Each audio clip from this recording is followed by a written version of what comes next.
The urge to dominate is ancient.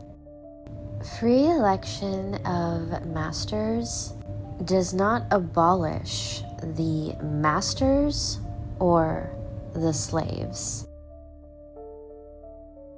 From guerrilla troops to corporate boardrooms, the urge to dominate is older than written history, and it doesn't care about gender.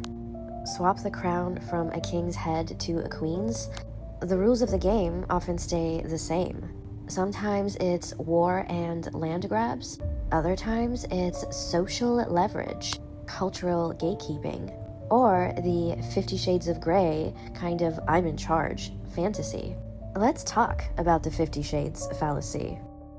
Actually, beneath all the controversy about consent and BDSM, there's a deeper power dynamic at play. Christian Grey's need to control is more than just a kinky preference. It's a trauma response.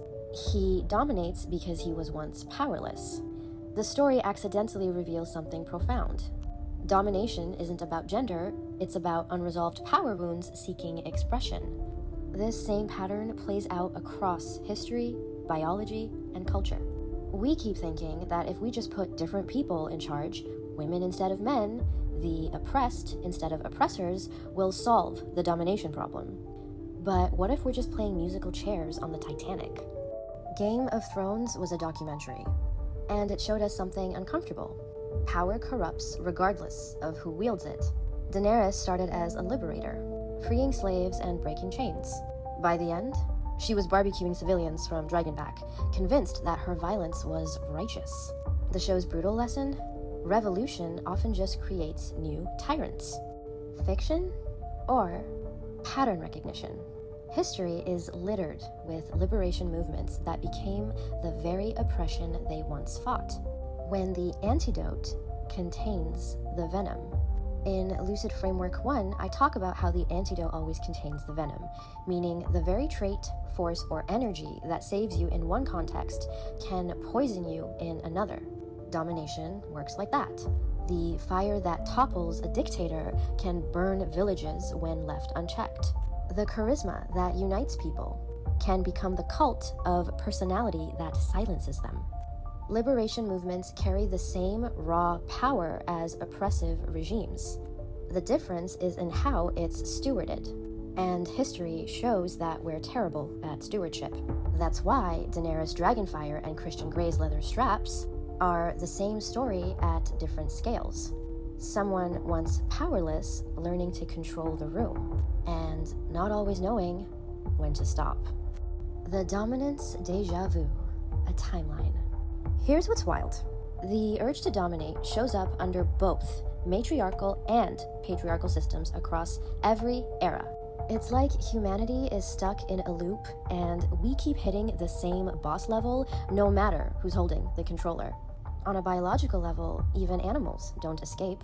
Silverback gorillas. One alpha male controls everything. Mating, movement, food.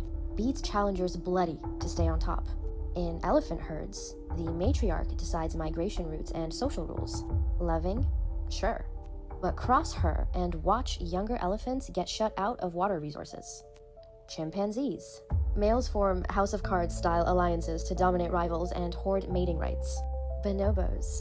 Female coalitions run the show, using sex and social pressure to keep males in line. Perhaps matriarchy is more peaceful, but still hierarchical. The way is that nature doesn't care about your gender politics. Dominance hierarchies emerge wherever resources are scarce and groups need coordination. Ancient civilizations. Meet the new boss. Patriarchal power. Matriarchal power Egyptian pharaohs. Like Ramses C. I'm literally a god. Now go build me a pyramid using your bones as mortar. Cleopatra. Brilliant, charismatic, ruthless. Used political marriages, strategic assassinations, and military alliances. Still playing the empire game, just with better PR. Hammurabi's Code. Male ruler literally carving dominance into stone. If you're rich and hurt a poor person, pay a fine. If you're poor and hurt a rich person, we'll hurt you back. Queen mothers of Ghana. They could appoint and depose kings. That sounds empowering until you realize they mostly used this power to keep their own family lineages on top. The pattern? Different genders, same Game of Thrones energy. The crown changes heads. The crown still demands heads. Modern era. The Devil Wears Prada meets Wolf of Wall Street.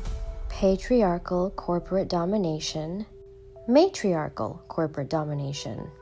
Tech bros, Zuckerberg, Musk, Bezos, building digital empires that make medieval kings look like small-time landlords. Margaret Thatcher, the Iron Lady who crushed unions, waged the Falklands War, and dismantled social programs with ruthless efficiency. Military-industrial complex. Male-dominated war machine turning geopolitics into a deadly video game. Corporate queens like 𝓛𝓾𝓬𝓲𝓽𝓂. Expanding global market dominance, different style, same logic. Modern translation? Whether it's the boardroom or a war room, the game rewards the same behaviors. Expansion, control, winner takes all thinking. Why Mother Earth still feels different and why that matters. Here's where it gets interesting. When people talk about feminine energy or Mother Earth solutions, they're often not talking about women dominating men. They're talking about different organizing principles entirely. Think Avatar. The Na'vi don't have a queen who owns the forest.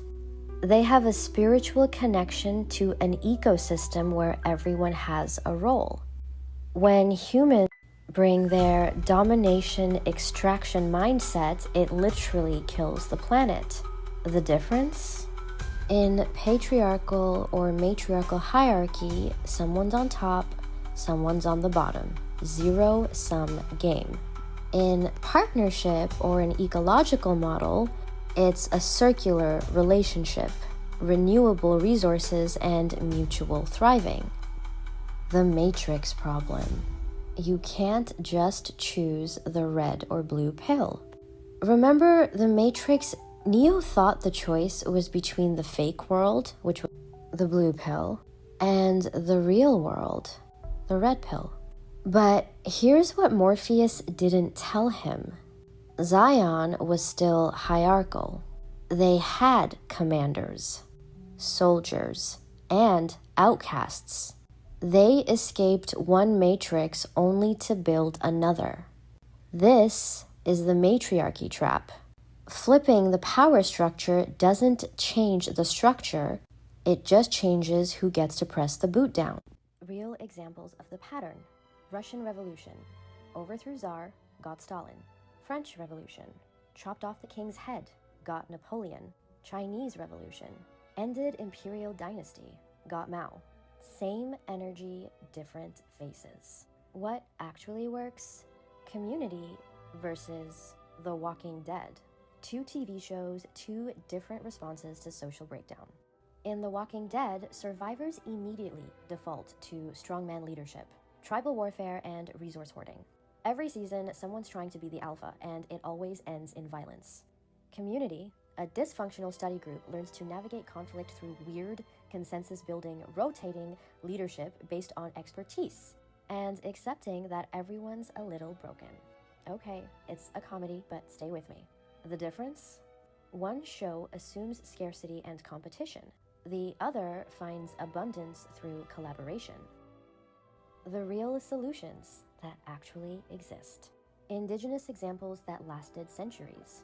In the Iroquois Confederacy, clan mothers could remove male chiefs, but with decisions made by consensus. Power was temporary and revocable. In Indonesia, the world's largest matrilineal society, where property passes through women, but community decisions involve everyone. Modern experiments. Worker cooperatives. Spain, 80,000 employees, democratic decision-making, wealth sharing. They have participatory budgeting, and citizens directly decide how to spend public money. There is restorative justice. Instead of punishment-based systems, they focus on healing relationships and community repair. The Young Thing, shadow work for civilizations. Carl Jung would say the domination urge isn't going away. It's part of the human shadow. The question isn't how to eliminate it, but how to integrate it consciously. Shadow integration for society. Acknowledge the urge exists, instead of pretending we're above it. Create structures that channel it constructively. Competition in art, sports, innovation, instead of war. Build in feedback loops. Power must be earned repeatedly, not inherited. Rotate leadership. No one person gets to be the boss forever. The bottom line, it's not about gender. It's about game design. Imagine society as a massive multiplayer game. Right now, the rules reward domination, accumulating resources, controlling others, eliminating competition. Players optimize for these rewards regardless of their gender. To change the game, you have to change the rules. Make cooperation more profitable than competition. Make stewardship more valuable than ownership. Make shared power more effective than concentrated power. Make cyclical thinking, sustainability, smarter than linear thinking, endless growth. The ancient urge to dominate isn't going anywhere, but we can design a culture where the urge gets channeled into protecting the community instead of exploiting it, into mastering skills instead of mastering people, into building resilience instead of building empires. Too long didn't read. Swapping who's in charge is like rearranging deck chairs on a sinking ship. The ship is still sinking, and the new captain is still following the same navigation manual that ran us into the iceberg in the first place. The real work isn't gender revolution, it's system revolution. And that's way harder, way weirder, and way more interesting than just putting different people on the same old thrones. The master's tools will never dismantle the master's house, but maybe we can build something entirely different next door.